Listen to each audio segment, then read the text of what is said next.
Start कर लेते हैं। हम फिफ्थ हाउस देख रहे हैं ना।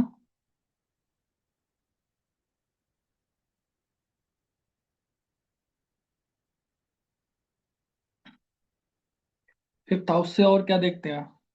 चाइल्ड बर्थ हमने देख लिया। और हमने फर्स्ट चाइल्ड बर्थ देखा है। अगर हम सेकंड के लिए देखेंगे ना, तो हम सेवंथ देखेंगे।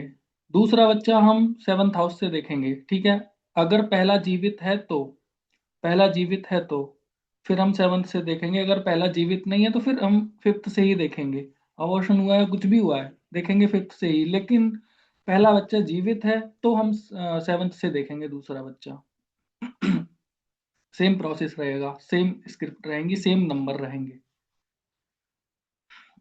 और हम देखते हैं फिफ्थ हाउस से ट्रेडिंग, शेयर मार्केट।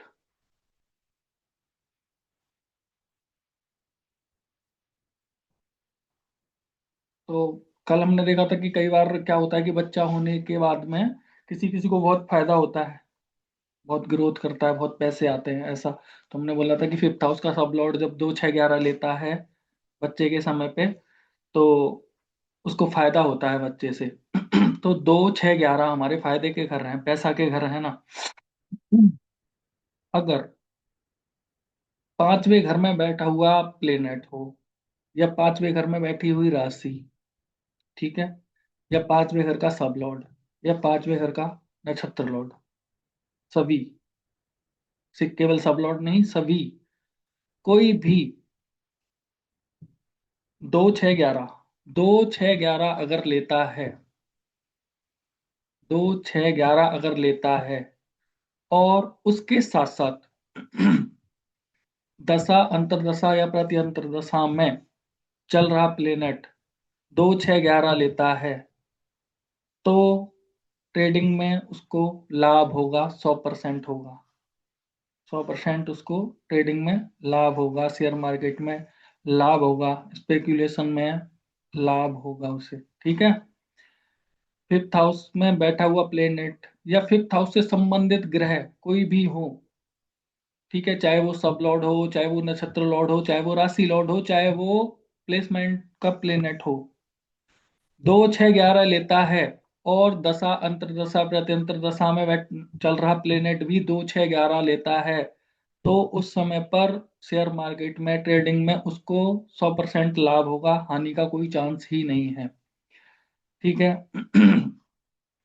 अगर दिन बताना है किसी को, दिन बताना है कि भाई कौन से दिन लाभ होगा, कौन से दिन हानि होगी, तो 2 6 11, 2 6 11 जो नंबर हमारा आ रहा है, दो, दो सेकंड हाउस में जो प्लेनेट है या राशि है, जैसे चंद्र है, चंद्र बैठे हैं तो सोमवार को लाभ होगा।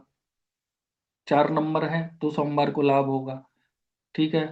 5 नंबर है तो रविवार, रविवार को लाभ होगा, संडे को, ठीक है। 11 में ऐसे ही देखना है, 11 में जो प्लेनेट गुरु गुरु बैठे हैं, गुरुवार को लाभ होगा, ठीक है। शनि की राशि बैठी है, शनिवार को लाभ होगा। 6 में भी यही सेम देखना है। ये दिन बताना है हमें। जो तीनों नंबर 2 6 11 जो हमारे भाव हैं, कस्प हैं, उनसे रिलेटेड जो प्लेनेट है, सब लॉर्ड नहीं लेना है, नक्षत्र लॉर्ड नहीं लेना है, राशि और प्लेसमेंट वाला प्लेनेट, जो प्लेनेट बैठा है और जो राशि बैठी है, उसका जो दिन होगा, वो दिन उसे फायदा होगा। उसका जो दिन होगा वो दिन उसे फायदा होगा, अगर दिन बताना है तो। शर्त ये रहेगी, फिफ्थ हाउस भी नंबर लेना चाहिए। फिफ्थ हाउस किसी भी तरीके से ले, राशि लॉर्ड से ले, नक्षत्र लॉर्ड से ले, सब लॉर्ड से ले, 2 6 11 लेना चाहिए। और दशा अंतरदशा या प्रति अंतरदशा में जो भी प्लेनेट जो भी आप देख रहे हो, उसमें भी 2 6 11 आना चाहिए, तो 100% लाभ होगा। अगर 12 जुड़ गया, 12 क्या है, जाना, पैसा जाता है, तो हानि होगी, फिर हानि होगी, फिर पैसा जाएगा, आएगा नहीं, पैसा जाएगा। 8 भी जुड़ गया, तो 8 हमने क्या देखा था, 8 का क्या बोला था हमने कि 8 जुड़ जाए। सेकंड हाउस जब हम फाइनेंशियल देख रहे थे, तो हमने बोला था 8 जुड़ गया तो पैसा फंसता है। अगर 8 जुड़ गया तो फिर पैसा फंस जाएगा, भले 12 ना आए, जाएगा भी नहीं तो फंस जाएगा, फिर पैसा मिलेगा नहीं। यानी कि 8 और 12 जुड़ते हैं तो रिस्क है, फिर नहीं करनी ट्रेडिंग। 8 और 12 जुड़ गए तो रिस्क है, फिर ट्रेडिंग नहीं करनी है।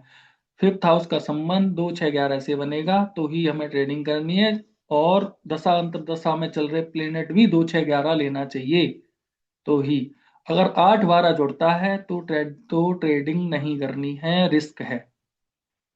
8 फंसाता है पैसे को, 12 पैसा जाता है। क्लियर हो गया? ज्यादा आज का विषय ज्यादा है नहीं, बस इतना ही विषय लेना था, और वो कुंडली लेनी है ये। अब इसके अलावा एक चीज और भी है। किस कंपनी के शेयर्स लें, तो वो आप प्लेनेट से रिलेट करके बताओगे। फिफ्थ हाउस में जो प्लेनेट सब लॉर्ड बन रहा है, या जो राशि लॉर्ड बन रहा है, या जो नक्षत्र लॉर्ड बन रहा है, उस हिसाब से आप बताओगे। ठीक है। जैसे राहु बैठ गए तो जो इलेक्ट्रॉनिकल कंपनियां होती हैं या नेटवर्किंग कंपनियां होती हैं उनके शेयर लो। जुपिटर बैठ गए तो बैंकिंग को बताते हैं ना, बैंकिंग के लो। शनि भी बैंकिंग बताते हैं, लेकिन शनि से रिलेटेड जो कंपनियां हैं, मैकेनिकल की जो कंपनियां हैं, जैसे गाड़ी वगैरह बनाती हैं वो। मंगल जुड़ गए तो गवर्नमेंट की जो हथियार वाली कंपनियां हैं, या फिर शुक्र जुड़ गए तो फिर एग्रीकल्चर से रिलेटेड होती हैं। और सूर्य जुड़ गए तो गवर्नमेंट बैंकिंग, बैंक के शेयर वगैरह वो सब आप लीजिए। या फिर जो गवर्नमेंट कंपनियां हैं वो सब, उसमें शेयर जैसे रेलवे में लगा सकते हैं वो सब, या सरकारी बैंक के। ये आप फिफ्थ हाउस का प्लेनेट देख के रिलेट करोगे कि कहाँ तेरे को इन्वेस्ट करना है, कहाँ तेरे को ट्रेडिंग में इन्वेस्ट करना है, या फिर शेयर खरीदने हैं। वो आप फिफ्थ हाउस का प्लेनेट देखोगे, उसके हिसाब से बताओगे।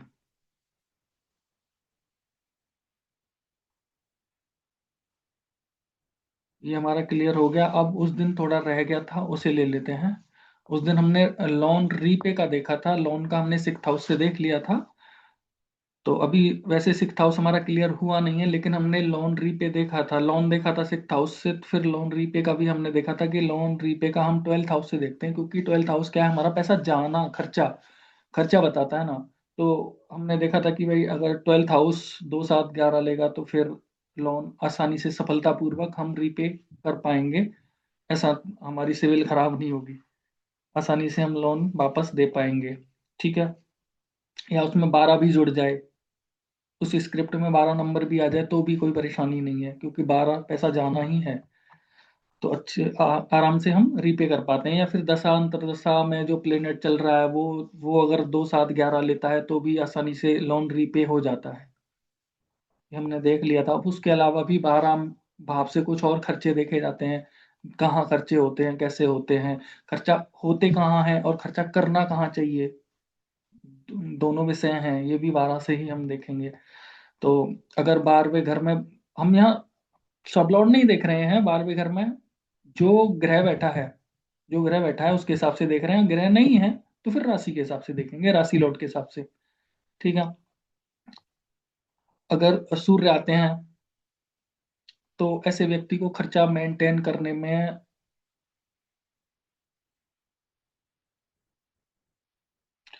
थोड़ी प्रॉब्लम ये आएगी कि वो खुद पर खर्चा ज्यादा करेगा, खुद की पर्सनैलिटी पर खर्चा करता है। सूर्य अगर फर्स्ट 11th में आते हैं, राशि लॉर्ड, या 5 राशि या फिर सूर्य आते हैं, तो वो व्यक्ति खुद पर खर्चा, खुद को सजने संवारने में, खुद की पर्सनैलिटी पे वो व्यक्ति बहुत ज्यादा खर्चा करता है। ठीक है। और अगर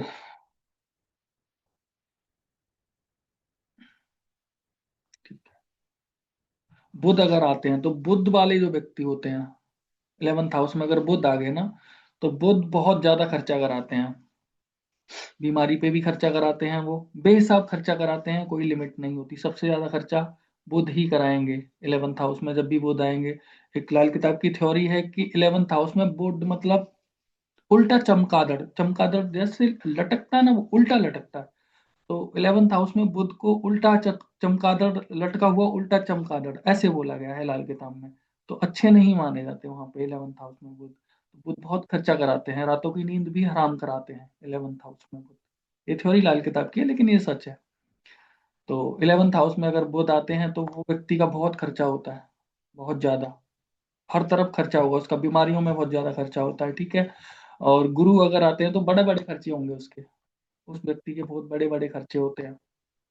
शुक्र आते हैं तो पत्नी पे खर्चा करता है वो व्यक्ति, शुक्र अगर आते हैं तो उसका पत्नी पे खर्चा होता है, और ब्रांडेड चीजें वो खरीदता है, उसका ज्यादा खर्चा होता है। शुक्र ब्रांड है ना, शुक्र ब्रांड बताते हैं, तो ब्रांडेड चीजों को खरीदने में भी वो व्यक्ति खर्चा करता है, खुद की पर्सनैलिटी पे भी वो व्यक्ति खर्चा करता है, ठीक है। राहु, अननेसेसरी खर्चे, बड़े खर्चे, पता ही नहीं है, बिना बात के खर्चे, ये राहु कराते हैं। 11th हाउस में राहु आता है ना, ये खर्चा कराते हैं इस तरीके के। शनि आते हैं तो फिर वो भी बेकार के खर्चे कराते हैं, बिना बात के। शनि भी 11th हाउस में बेकार के खर्चे ही कराएंगे।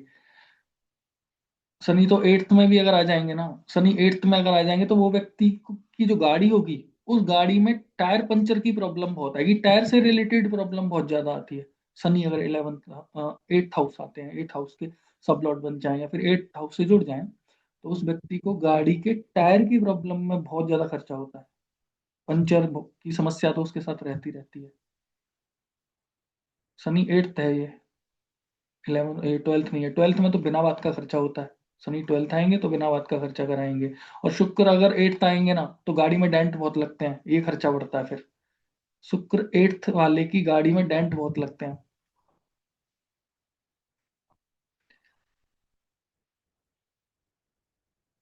अभी मून रह गए, मून अगर आएंगे तो भी, मून जब आएंगे ना तो पैसा अब रुकेगा ही नहीं, फिर तो पैसा हर जगह बहेगा, हर जगह खर्चा होगा। मून अगर आएंगे तो भी हर जगह खर्चा होगा। और अगर केतु आएंगे तो छोटे छोटे खर्चे होंगे, लेकिन बहुत ज्यादा होंगे, छोटे छोटे बहुत ज्यादा खर्चे, छोटे छोटे हो जाएंगे, छोटे छोटे होंगे पर होंगे बहुत ज्यादा। अब हमें खर्चा करना कहाँ, ये तो देख लिया कि ये 12th हाउस का प्रभाव हो गया, कि ऐसा खर्चा 12th हाउस कराता है, ग्रह बैठता है जो भी उसके अनुसार। खर्चा करना कहाँ चाहिए, ये 12th हाउस को ठीक करने का एक तरीका भी है। 12th हाउस में, 12th हाउस में जो राशि है, जो नंबर है, 12th हाउस में जो नंबर है, वो नंबर देख लो क्या है। वो नंबर का जो स्वामी है, वो राशि का जो स्वामी है, जहां भी कुंडली में बैठ जाए, खर्चा वहां करो, आपको डबल ट्रिपल होकर वापस आएगा, मल्टीप्लाई होकर वापस आएगा, फायदा होगा आपको। जैसे 11th हाउस में 5 नंबर राशि आ गई तो स्वामी हो गए सूर्य। अब सूर्य बैठ गए 3rd हाउस में। 3rd हाउस क्या है, भाई, भाई बताता है ना, भाई बहन। ये व्यक्ति भाई बहन पे खर्चा करे, इसको बहुत प्रॉफिट होगा, बहुत लाभ होगा इसको। अगर ये व्यक्ति भाई बहन पे खर्चा करेगा ना तो इसको लाभ होगा। अगर 12th हाउस में 4 नंबर आ गया, चंद्र माह, तो चंद्र बैठ गए इनके जाकर के 12th हाउस में, चंद्र आ गए, चंद्र बैठ गए 4th हाउस में। या फिर मान लो कि और कोई नंबर आ गया, 3 नंबर आ गया, बुध हो गए, बुध आ गए 4th हाउस में। तो बुध, फोर्थ क्या है, माँ है हमारी, तो ये व्यक्ति अगर माँ पे खर्चा करेगा तो इसको मल्टीप्लाई होकर पैसा वापस आएगा, इसको फायदा होगा। ये एक तरीका 12th हाउस को ठीक करने का भी है। अगर आपका पैसा नहीं रुक रहा है तो, सेविंग नहीं हो रही है तो ठीक है, सेकंड भी खराब है, सेविंग हमारा सेकंड बताता है, सेकंड की भी प्रॉब्लम है, लेकिन सेविंग नहीं हो रही है तो खर्चा ज्यादा हो रहा है, तो 12th भी खराब है। तो 12th को ठीक करने का ये एक उपाय है। अगर मानो 10 नंबर आ गया, 10 नंबर शनि का है और शनि बैठ गए आकर के इसमें 7th हाउस में, तो पत्नी, 7th हाउस पत्नी होगी ना, पत्नी पे खर्चा करे ये व्यक्ति तो इसको फायदा होगा, मल्टीप्लाई होकर पैसा वापस आएगा। तो ये क्लियर हो गया हमारा ये कॉन्सेप्ट।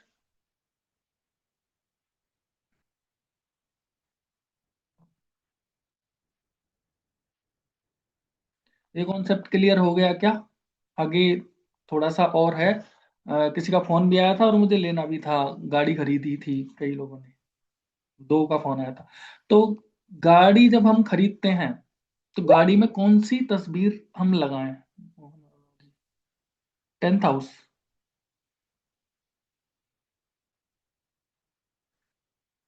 10th हाउस का पूछा आपने, ये हमारी माँ है तो 10th हाउस किसकी माँ है? पत्नी की माँ। ये हमारी माँ 10th हाउस पत्नी की माँ होगी ना, सासू माँ। सासू माँ को गिफ्ट आप दे सकते हो। उसके अलावा हम 9th हाउस से पिताजी देखते हैं, लेकिन 10th हाउस से भी पिताजी देखते हैं, पिताजी पर भी आप खर्चा कर सकते हो। उसके अलावा पब्लिक, पब्लिक जो होती है वो भी हम 10th हाउस से देखते हैं, बॉस हम 10th हाउस से देखते हैं। ठीक है। सरकारी कर्मचारी, सरकारी कर्मचारी वो भी हम 10th हाउस से ही देखते हैं। हो गया सर क्लियर? अगर 12th हाउस का राशि लॉर्ड 10th हाउस में आके बैठ जाए तो ये सब जो अभी बताए हैं, सरकारी कर्मचारी, सासू माँ, ठीक है, या फिर अ, पिताजी ले सकते हैं, 10th से भी लेते हैं हम पिताजी, 9th से भी लेते हैं, 10th से भी। ठीक है। तो पिताजी भी हो सकते हैं हमारे।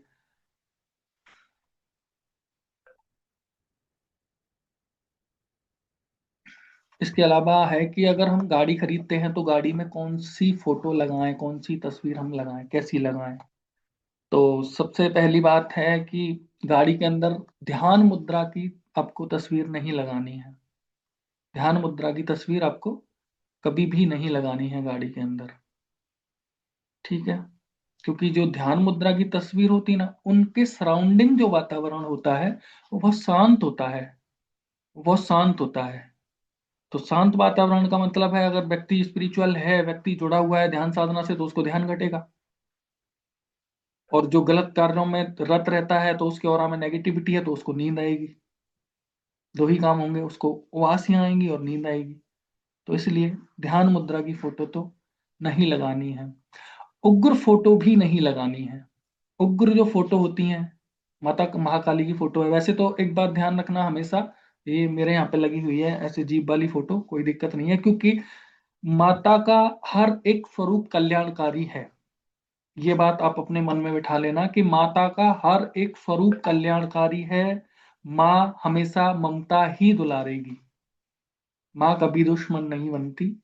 बाकी कर्म का फल कुछ हो सकता है, लेकिन माँ का हर स्वरूप कल्याणकारी है, ये ध्यान में रखना आप। लेकिन उग्र है ना, तो उग्र वाइब्रेशन तो क्रिएट हुए, औरा तो उग्र हो गया ना फिर, तो उग्रता भी आएगी। इसलिए मना है ना, कि ये मना है कि भाई लड़ाई झगड़े हो जाएंगे, ये होगा, कुछ नहीं होता। मेरे घर पे है, ये शक्तिपीठ है, कंकाली शक्तिपीठ, यहाँ की नवरात्रों में जो गुप्त पूजा विधान होते हैं वो विधान हमारे द्वारा ही सफल होते हैं वहाँ पे। माता वैष्णो कंकाली शक्तिपीठ है वहाँ पे।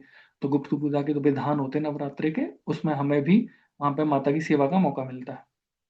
ठीक है।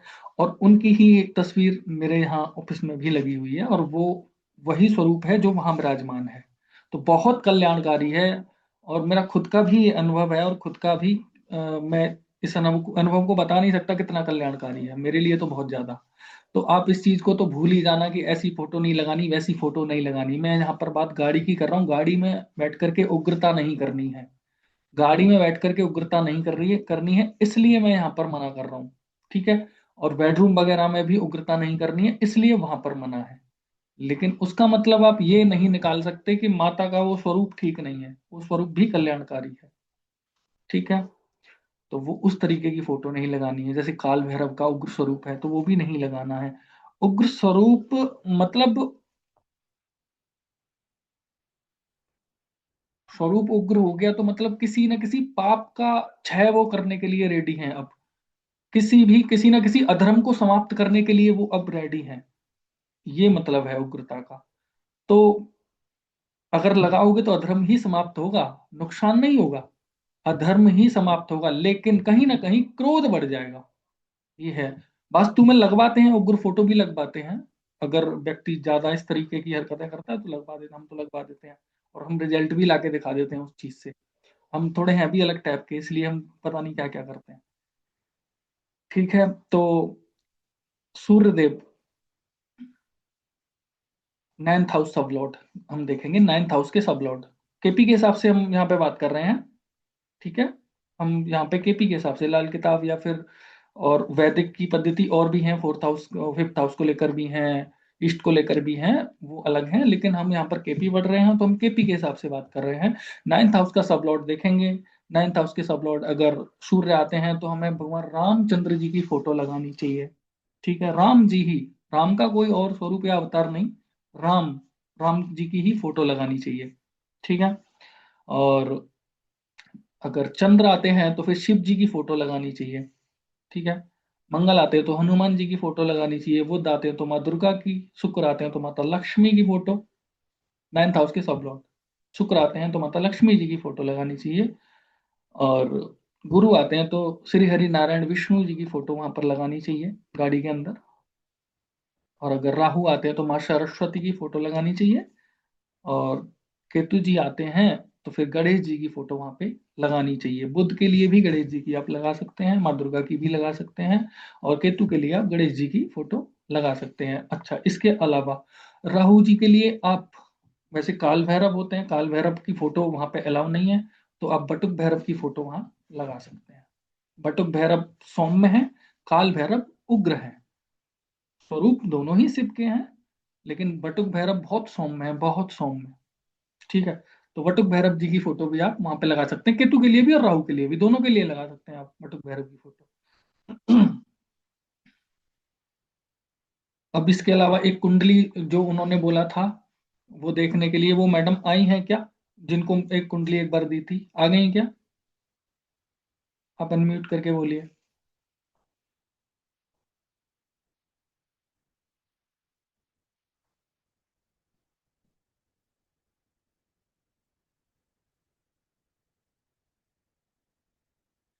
क्या हुआ, आए ही नहीं शायद। कोई नहीं।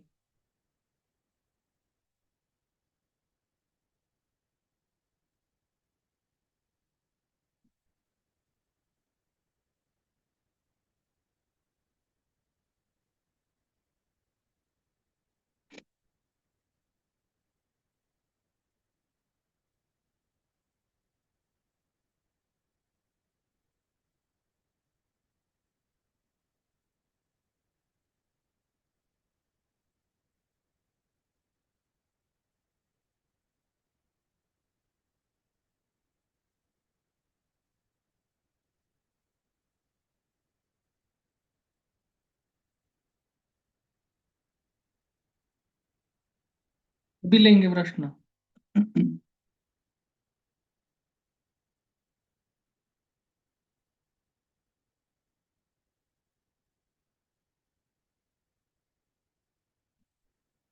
ये सो हो गई सबको कुंडली।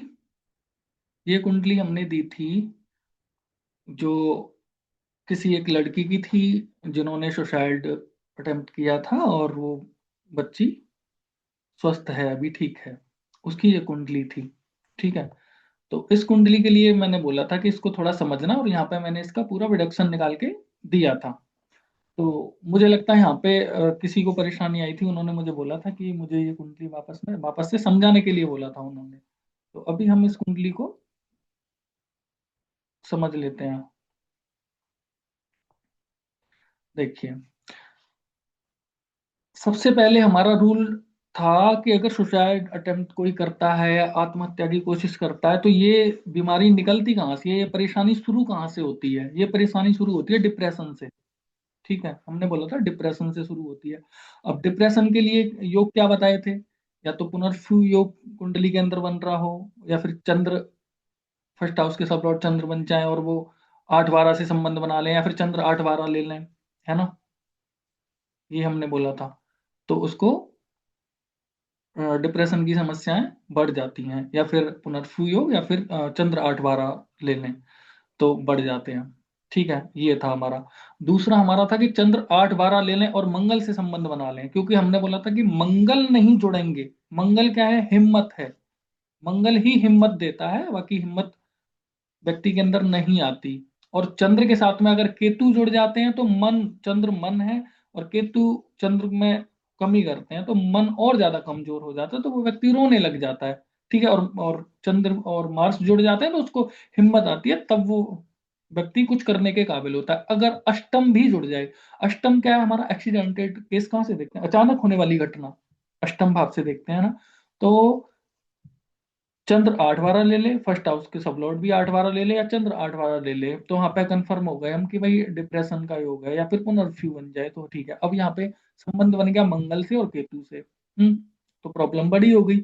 अब अष्टम से संबंध बन गया, तो ऐसा व्यक्ति सुसाइड, आत्महत्या की कोशिश करता है, करता भी है, ठीक है। लेकिन जब तक शनि ना जुड़े और होरारी में 4 में शनि ना आए, 4 में 10 नंबर ना आए और शनि ना जुड़े, क्योंकि शनि मृत्यु के कारक है, शनि ना जुड़े तो मृत्यु नहीं होती, और इसमें 12 आ जाए तो फिर हॉस्पिटलाइजेशन भी होता है, 12 नहीं आया तो हॉस्पिटलाइजेशन भी नहीं होगा, ठीक है।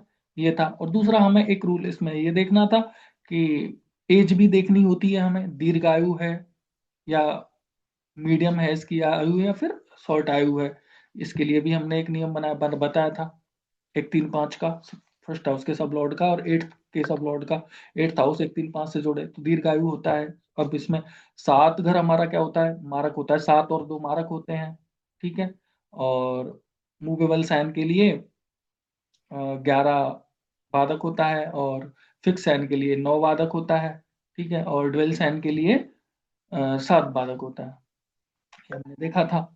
तो बाधक की अगर मार्ग या बाधक दशा अंतर दशा में आते हैं तो प्रॉब्लम लेकर आते हैं, क्योंकि जो भी जीवन में परेशानियां लेकर आते हैं वो बाधक ही लेकर आते हैं, ये भी हमने नियम देख लिया था, ठीक है। तो फिर ये सब देख करके हमने ये कुंडली आपको दी थी कि इसको आपको समझना है, ये निकालना है। अब आप इस कुंडली को एक बार देख लीजिए, वो मैडम नहीं आई हैं तो कोई नहीं, आगे समझ लेंगी, बट इसको एक बार देख लेते हैं। देखिए, सबसे पहले हम देखेंगे, ये ऊपर राशि चार्ट है, नीचे भाव चार्ट है, नीचे केपी चार्ट है, ऊपर लगन चार्ट है, ठीक है। फर्स्ट हाउस, तो पहला हमने बोला था कि शुरुआत होती है डिप्रेशन से, तो पुनर्फु योग, चंद्र शनि की राशि में बैठे हैं, पुनर्फु योग बन गया, डिप्रेशन का योग है, ठीक है। इसके अलावा चंद्र 8 बार अगर लेते हैं तो भी होता है, ठीक है। तो ये भी हम देख लेते हैं। चंद्र यहाँ पर पूरा वैसे निकाला है मैंने, अभी वापस हम पूरे स्टेप बाय स्टेप अब इसको देखेंगे, ठीक है। चंद्र, ठीक है। अब चंद्र के नक्षत्र लॉर्ड हो गए मार्स, यहाँ पर एक चीज समझिए, मार्स जुड़ गए, मंगल जुड़ गए, ठीक है। मंगल जुड़ गए हैं तो अब डिप्रेशन के साथ में इसको हिम्मत भी मिल गई, अब इसके अंदर हिम्मत है, ये कुछ कर गुजरेगी, ठीक है। तो चंद्र बैठे हैं हमारे यहाँ पे थर्ड हाउस में, 3 ले लिया, ठीक है। और चंद्र की राशि है हमारी 9th में, 9 ले लिया।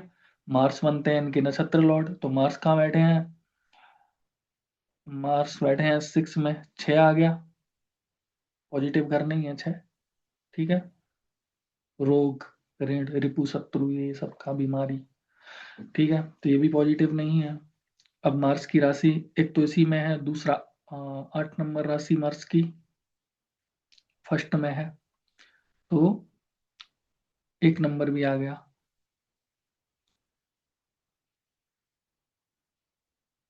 तो चंद्र ने, हमारे चंद्र ने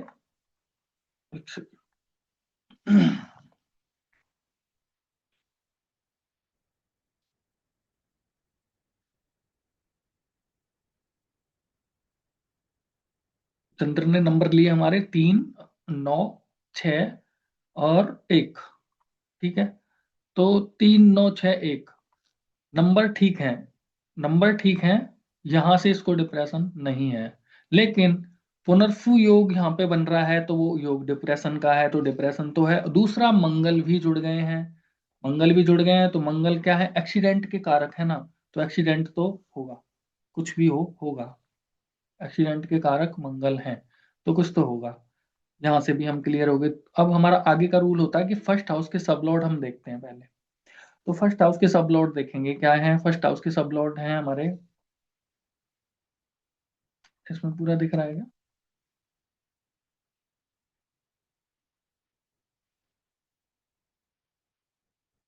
बुध बने हैं, फर्स्ट हाउस के सब लॉर्ड बने हैं बुध, ठीक है। तो फर्स्ट हाउस के सब लॉर्ड बुध बने हैं। अब यहाँ पर हम देखते हैं बुध, बुध के नक्षत्र लॉर्ड सूर्य हो गए और सब लॉर्ड हो गए राहु। तो कितने प्लेनेट आ गए हम पे, बुध, सूर्य और राहु, 3 आ गए।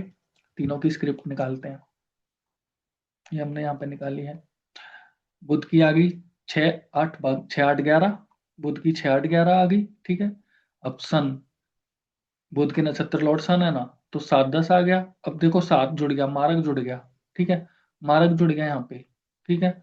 और राहु, राहु 10th में बैठे हैं, ठीक है। तो 7 जुड़ गया, तो मारक तो जुड़ गया। अब इनकी दशा जो है ना, वो दशा भी इनकी बाधक चल रही है, क्योंकि इनकी लगन देखिए आप, इनका लगन है 8, ठीक है। तो इनका जो बाधक होगा वो 9th हाउस होगा। हम्म? अब 9th हाउस के जो सब लॉर्ड हैं, मार्स हैं।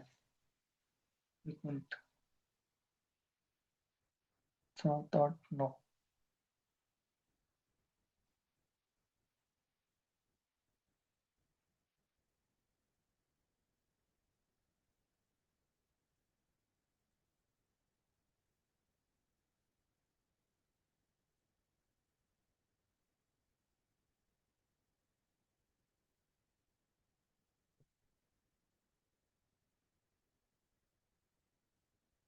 बाधक, बाधक देखते हैं हम 9th हाउस से। तो 9th हाउस के इनके राशि लॉर्ड कौन है? मून। 9th हाउस के इनके जो राशि लॉर्ड हैं वही तो बाधक होंगे ना इनके लिए। तो 9th हाउस के इनके जो बाधक हैं वो मून है इनके लिए, ठीक है। अब हम मून देखते हैं। तो मून कहाँ पर बैठे हैं? तीसरे में बैठे हैं, ठीक है। राशि कहाँ पर है मून की? 9 नंबर में है, ठीक है। ये हमने मून का रिजल्ट निकाल लिया, ठीक है। अब इनको जो दशा चल रही है ना, इनको जो दशा चल रही है वो भी मून की चल रही है, मून बाधक भी हैं। तो प्रॉब्लम तो लेकर आएंगे, सिंपल सी बात है। बाधक जब आता है दशांतर दशा में, तो वो प्रॉब्लम लेकर आता है, तो प्रॉब्लम और भी कंफर्म हो गई, क्लियर हो गया। अब हमने ये नंबर भी देख लिए। तो यहाँ पे फर्स्ट हाउस के सब लॉर्ड मरकुरी बने 8 से जुड़ गए, मरकुरी बने 8 से जुड़ गए, ठीक है। तो 8वां घर कौन सा है हमारा? वो एक्सीडेंट का है। दूसरा, फर्स्ट हाउस के सब लॉर्ड मार्स से भी जुड़ गए और 8 से भी जुड़ गए। तो हमने बोला ये आत्महत्या की कोशिश तो करेगी, लेकिन यहाँ पे 3 भी जुड़ा था, मून 3 में है ना, और 10 लॉर्ड भी है, तो 3 भी जुड़ा, ठीक है।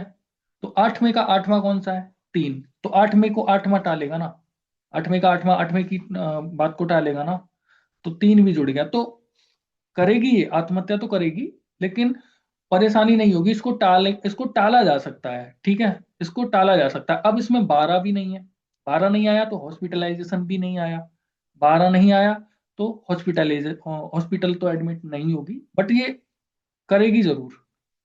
ये यहाँ पे क्लियर हो गया, क्योंकि 8 भी जुड़ गया और मंगल भी जुड़ गया, क्लियर हो गया यहाँ पे। अब हम आगे देखते हैं, आगे इसमें है एज। तो एट्थ हाउस से एज देखते हैं हम, फर्स्ट हाउस से हम देखते हैं कि इसकी आयु दीर्घ है या क्या शॉर्ट है, ठीक है। और हम मृत्यु कहाँ से देखते हैं?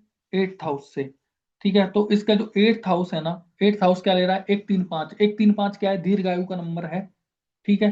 तो हमने यहाँ पर भी कंफर्म कर लिया कि आत्महत्या तो करेगी, लेकिन ये मरेगी नहीं, मरेगी नहीं। ये यहाँ भी हमारा कंफर्म हो गया। हमने आठवां भाव भी देख लिया। आठवें भाव का, आप 8वें भाव का जो सब लॉर्ड है, 8वें भाव के सब लॉर्ड है मून, ठीक है। तो मून में क्या? मून 3 में बैठे ना, 3 आ गया, 3 आ गया, ठीक है। और मून के जो सब लॉर्ड बन रहे हैं, मास बन रहे हो, वो उसमें एक भी आ गया, तो 1 3 आ गया, 5 ना आए, लेकिन दीर्घायु तो हो गया ना। अब 7 12 जब जुड़ता है, 7 और 2 जब जुड़ता है, तो प्रॉब्लम आती है ना, ठीक है। लेकिन 3 जुड़ गया और 1 जुड़ गया, तो दीर्घायु है, ठीक है। ये यहाँ पर भी क्लियर हो गया। अब इसको आत्महत्या का भी क्लियर कर दिया इसकी कुंडली ने। बस इतना ही था इसमें, यही देखना था, यही मैंने सब निकाल के दिखाया यहाँ पे कि चंद्र इसके बाधक थे, बाधक की दशा चल रही थी, इसको प्रॉब्लम आई, पुनर्फु योग था इसलिए इसको डिप्रेशन हुआ, मंगल जुड़े, अष्टम जुड़ा, इसलिए इसने आत्महत्या करने की कोशिश की, बच गई। क्योंकि 8वें का 8वां तीसरा होता है, दशा लॉर्ड तीसरा ले रहा था, और मंगल जो प्रॉब्लम क्रिएट कर रहे थे, वो मंगल भी तीसरे में बैठे, वो भी तीसरा भाव ले रहे थे, बैक टू बैक पहला और तीसरा आ रहा था, इसलिए ये बच गई। ये था इसमें, और कुछ नहीं था, इतना देखना था। हो गया ये क्लियर? अब भी किसी का प्रश्न है तो बताइए। क्लास तो इतनी ही है बस आज।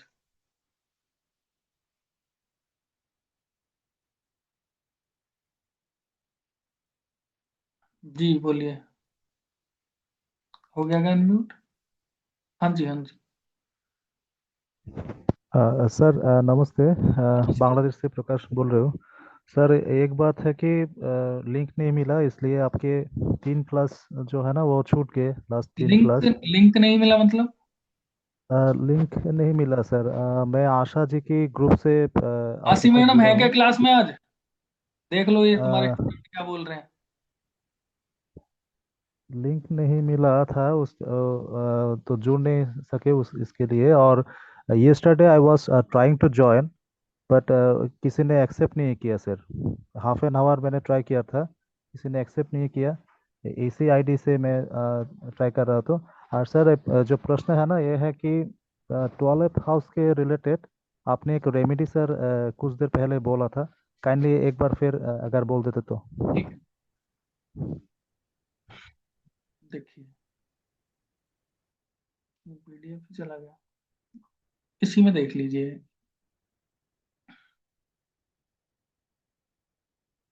ये 12th हाउस है, ठीक है, ये वाला। ये 12th हाउस है, ठीक है। अब इसमें जो भी राशि है, जो भी नंबर लिखा है, जैसे अभी इसमें 7 नंबर लिखा है ना, तो 7 नंबर के स्वामी कौन है? शुक्र है ना। 7 नंबर के स्वामी शुक्र हैं। अब हम कुंडली के अंदर देखेंगे शुक्र कहाँ बैठे हैं। कुंडली के अंदर हम देखेंगे शुक्र बैठे कहाँ पर हैं, तो वीनस 7th हाउस में बैठे हैं, ठीक है। तो इनको अगर ये अपनी वाइफ के ऊपर खर्चा करते हैं तो इनको लाभ होगा। इनका पैसा जो खर्च कर रहे हैं वो मल्टीप्लाई होकर इनके पास आएगा। ये मतलब है इसका। मतलब खर्चा सूर्य कहाँ दिखाता है? ब्रांड पे दिखाता है।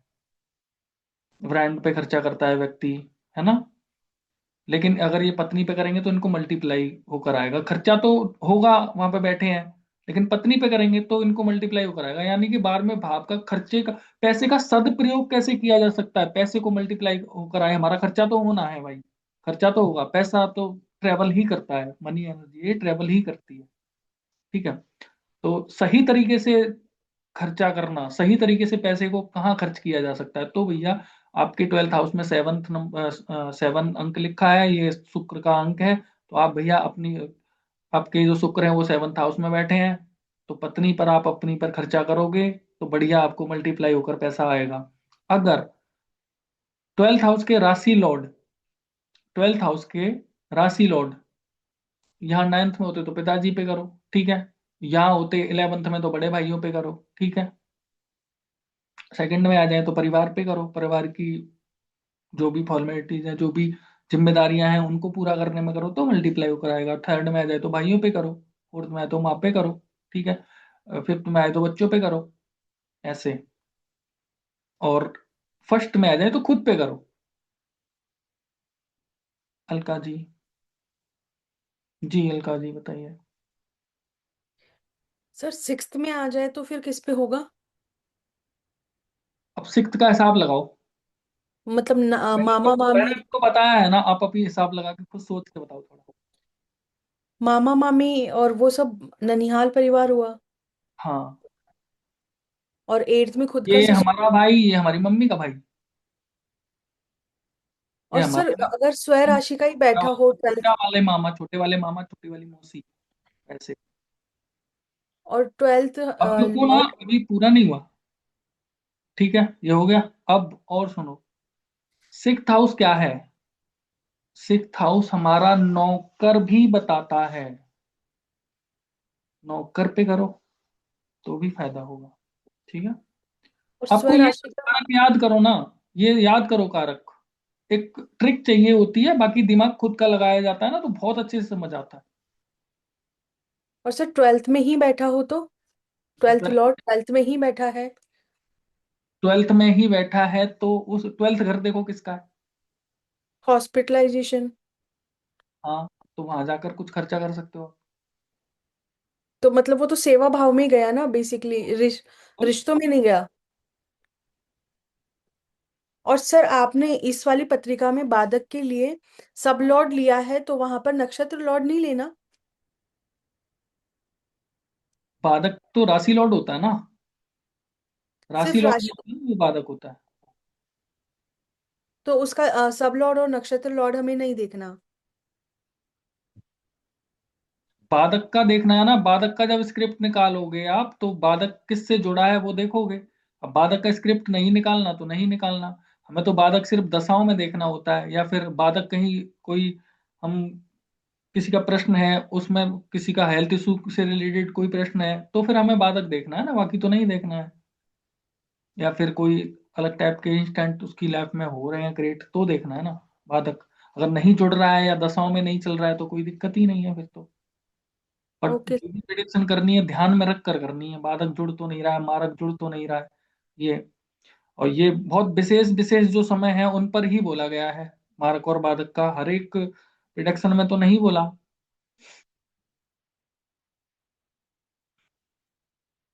ये 12th हाउस में हमारी आंख भी आती है, ठीक है।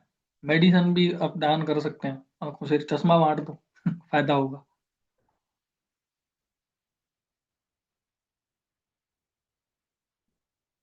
और कोई है प्रश्न? जी बताइए सौम्या जी। सम्या, आप अनम्यूट कर लीजिए। राधे राधे गुरुजी। तो जैसे अभी आपने जो ये एग्जाम्पल बताया इसका 12वें हाउस का, इससे तो सर हम इसमें राशि चार्ट देखेंगे, भाव चार्ट देखेंगे? राशि चार्ट वो, हाँ राशि चार्ट, लगन चार्ट, भाव चार्ट लगन तो चार्ट। इसमें। राशि चार्ट, हम राशि कहाँ से देखते हैं? राशि चार्ट से ना। रा- राशि लॉर्ड कहाँ से जी। लेते हैं हम? राशि चार्ट से। ये कस पल में भाव चार्ट में राशि कट जाती है, जी। उसमें नहीं कटती, वहां से देखना है हमें। जी गुरुजी। षष्ठी थैंक यू। ज्योति राशि ये यहीं से लेना है हमें। जी थैंक यू गुरुजी। रमन जी, जी बोलिए।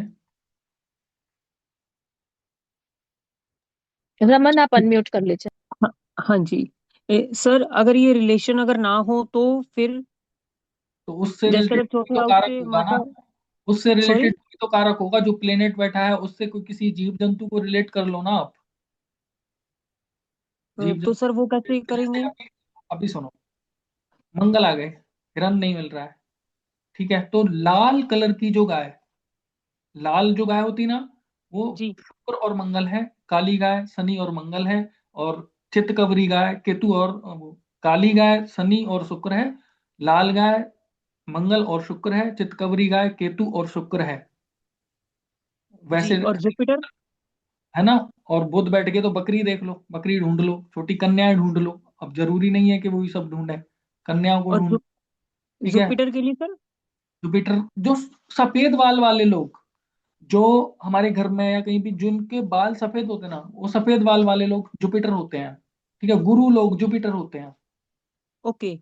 सर अगर जैसे जैसे आपने फोर्थ हाउस से, जैसे अगर आपने माता का बताया, अगर माता ना हो तो वो फिर मतलब माता माँ के जैसी, अकॉर्डिंग जो भी हो। माँ माँ जैसी। जैसी, ठीक है। या गुरु गुरु के अकॉर्डिंग। माँ नहीं है तो और भी बहुत सारी चीजें हैं इसमें। अब याद तो करो उनके 4th हाउस के कारक। जी। हम्म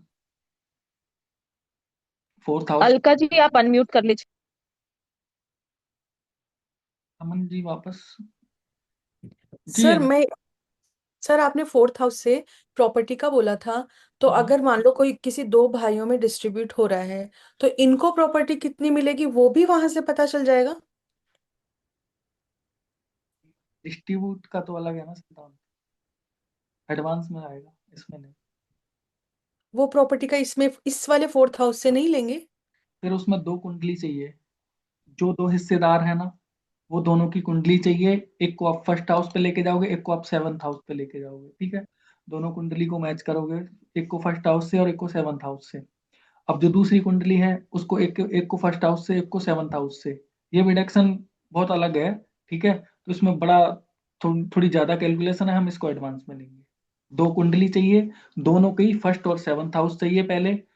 उसके बाद में दोनों के 4th हाउस चाहिए, दोनों के 10th हाउस चाहिए, ठीक है। दोनों का कब्जा चाहिए और दोनों की क्या बटेगा, क्या परसेंटेज आएगी, तो लगभग लगभग निकाला जाएगा। एक्यूरेट तो नहीं आएगा बट लगभग लगभग लगभग आ जाएगा निकल के। तो दोनों की कुंडली चाहिए तो उसमें। हमारे पास आएगा वो तो एक ही पर्सन आएगा ना? मतलब दूसरी पत्रिका लाना तो मुश्किल होगा। तो फिर कैसे होगा? फिर कैसे होगा? जो दो लोगों में बट रही है चीज, तो वो दो लोगों का डाटा होना चाहिए। अब आपकी कुंडली तो एक की कुंडली दिखा रही है 70% और दूसरे की 80 दिखा रही है, फिर क्या करोगे? और बाकी की कहाँ से लाओगे 50%? ओके, दोनों की चाहिए थैंक ना। You sir. अगर दोनों की कुंडली होगी तो दोनों को जोड़ करके और उसको फिर दो से डिवाइड कर लोगे आप। लेकिन कुंडली नहीं है तो फिर कैसे करोगे? दोनों कुंडली चाहिए होती है। Sir completed. अभी क्लास में आरसी मैम है क्या?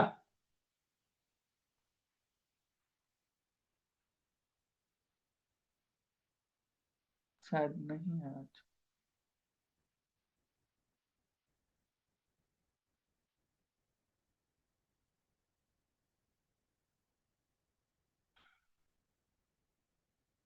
ठीक है। और कोई किसी का कोई प्रश्न नहीं ना? नहीं सर, डन है आज का। हाँ,